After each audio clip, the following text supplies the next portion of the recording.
Hey Geeks, Tim here with tonight's episode of Star Trek, episode 25, This Side of Paradise. This was an okay episode. It was kind of hit and miss. It was a little pacing. Another one of those like conspiracy theories where like you knew the ending within the first like 10 minutes, but it was an okay episode. I didn't know a lot about this one going into it. As I watched it, some of it started coming back, but I had to do a lot of research on this one. One of the first things that kind of stood out is they're on Omicron Persei, or no, they're on Omicron Ceti 3.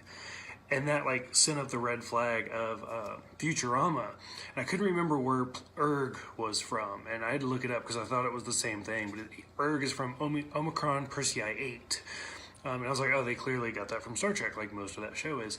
But I guess Omicron Persei is like an actual star system. So, coincidence. My bad. Kind of backwards trivia, but in The Next Generation, there's an episode where Scotty shows up. Who knows, if this keeps going, maybe I'll get to that episode. And in that episode, he does a holodeck simulation of the original Enterprise bridge, and he walks into it. That simulation, at least the outline of it, is from this episode. It's from This Side of Paradise. Because This Side of Paradise, it's all about like the whole crew gets infected with these plant spores and basically abandons the ship, and it just leaves Kirk.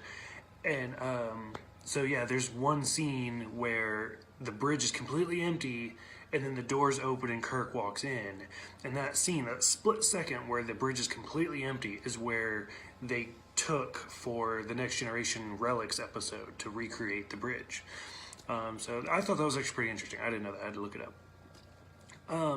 That being said, I don't know if I missed it or if I tuned it out, but it never really said why Kirk was immune compared to everybody else, unless he was overly emotional already. I don't know. I must have missed it.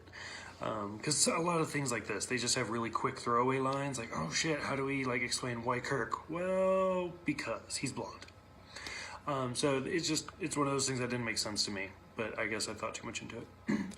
I think, so I know Spock had emotion in the Naked Time episode, briefly, but I think this is the second episode where we actually see a lot of emotions. He's happy, he's angry, he's sad. It kind of covers everything. So that was kind of interesting. And also, I've noticed all throughout season 1, they keep saying Vulcanians over and over again, because Spock had a relationship with a woman in this episode several years prior. Which is kind of funny because I know Sarek's married to Amanda, and now we know Spock had a relationship with this person, and then they kind of retcon it later, so he's with Uhura. So I don't know, there's something.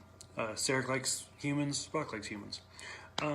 But she asks him what like his real name is, not his human English name of Spock, and he just says you can't pronounce it. So I think that's the first mention of Vulcans having like a different language or different names. And once again, they say Vulcanians in this episode. It must be season 2 where they actually just go to Vulcans.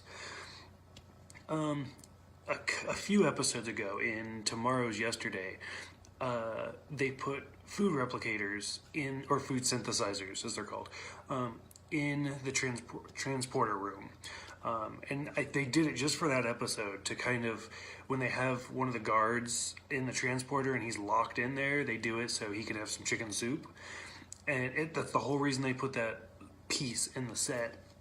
And I think it's been there ever since. But in this episode, Spock like takes a swing at Kirk and just destroys it. And so now it's gone. And I'm pretty sure it's gone for the rest of the series.